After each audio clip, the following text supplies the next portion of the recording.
Banido do futebol ou suspenso por alguns meses. Esse pode acabar sendo o destino do Bruno Henrique, atacante do Flamengo. Uma investigação da Polícia Federal e do Ministério Público do Rio de Janeiro levantam a suspeita de Bruno estar envolvido num esquema de apostas esportivas. Você entenderá mais nesse vídeo.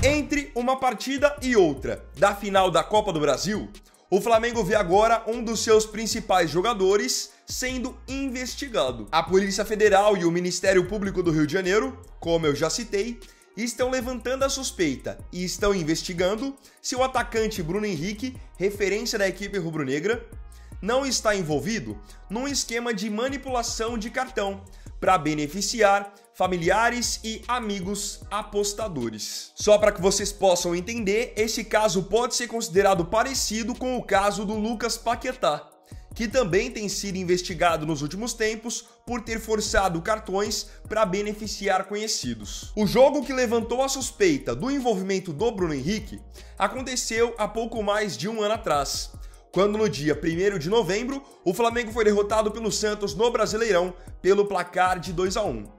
Naquele jogo, bem no finalzinho da partida, o Bruno Henrique tomou uma caneta do Soteldo, quando o Soteldo ainda jogava no Santos, fez a falta e logo que ele fez a falta, ele foi pra cima do juiz, xingando o juiz. Nisso, ele tomou um cartão amarelo. Só que ele não parou de xingar o juiz, tomando então um cartão vermelho. De uma maneira geral, se você visse um jogador do seu time tomar um cartão amarelo e depois um vermelho por reclamação num jogo em que ele está perdendo depois de tomar uma caneta, talvez passasse despercebido. Algo natural que pode acontecer no futebol, sim. O problema foi o que aconteceu antes da partida contra o Santos. 3 conceituadas casas de apostas emitiram um alerta um pouco antes desse jogo e quiseram comunicar às autoridades de que bets incomuns e de valores elevados estavam sendo feitas, apostando que Bruno Henrique levaria cartão nesse jogo, algo que até então era incomum. Foi a partir daí que se iniciou a suspeita de uma possível manipulação, porque quando se tem uma movimentação muito grande em uma aposta incomum, isso gera a preocupação de que pode estar acontecendo sim nos bastidores algum combinado para que uma aposta aconteça, e então pessoas já sabendo que isso vai acontecer no jogo, vão e colocam altas quantias. Agora vem fatores que são agravantes em toda essa história. Quando você vai realizar uma aposta, quando você abre uma conta numa casa de apostas, lá você tem que colocar alguns dos seus dados. E foi aí que as suspeitas em cima do Bruno Henrique só aumentaram. Essas apostas suspeitas que estavam sendo feitas em que o Bruno Henrique tomaria cartão, elas vieram, em sua maioria, de Belo Horizonte, que, para quem não sabe, é justamente a cidade natal do Bruno Henrique. Só que agora fica pior. Entre os apostadores que fizeram essas apostas suspeitas estavam o irmão do Bruno Henrique, a cunhada do Bruno Henrique e a prima do Bruno Henrique. Em geral, apostadores que apostam de fato por entretenimento fazem apostas ali na média de 20 a 100 reais. Essas apostas desses familiares do Bruno Henrique variaram entre 1.500 e 3.000 reais. Com tudo isso, você pode estar achando que sim, o Bruno Henrique tem algum envolvimento.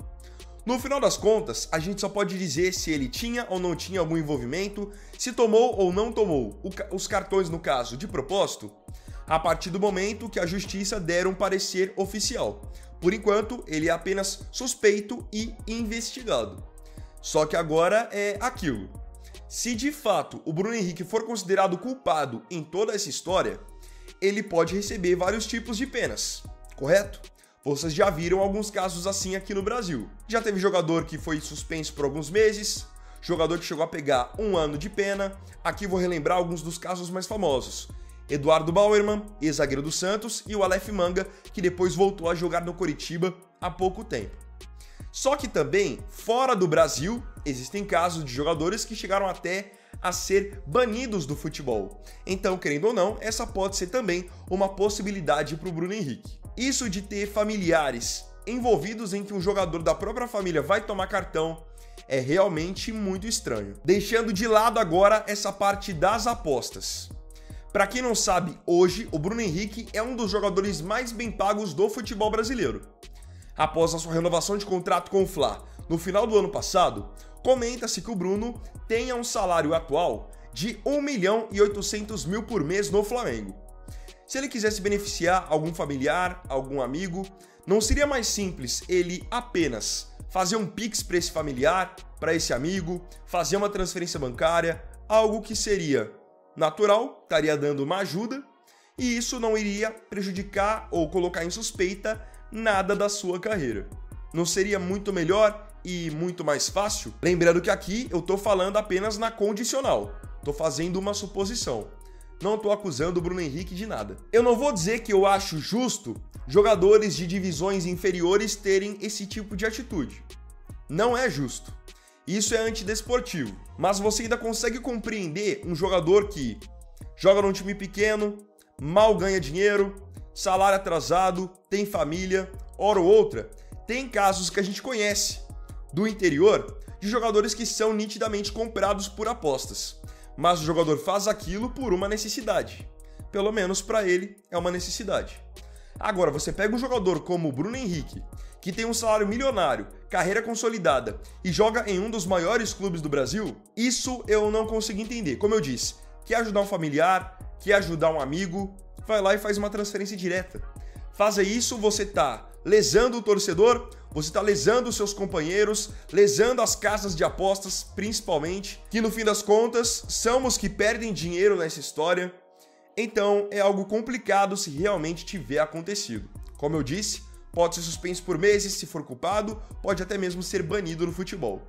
Grande desperdício, convenhamos. Agora eu queria saber de você aqui nos comentários, com tudo isso que eu falei no vídeo, você acha que realmente Bruno Henrique teria feito isso? Tomado o cartão de propósito para beneficiar familiares? Coloca aí nos comentários que eu quero saber. Então, bom, galera, esse vídeo aqui foi o segundo dessa terça-feira. Agradeço profundamente a você pela companhia em mais um vídeo do canal. E não se esqueça, se tiver gostado do vídeo, deixe o seu like, se inscreva no canal, compartilhe, comente e me siga aqui também nas minhas redes sociais. Então é isso, galera, tamo junto, até amanhã e até o próximo vídeo. Fiquem com Deus. Vini Wagner aqui, valeu, falou e fui!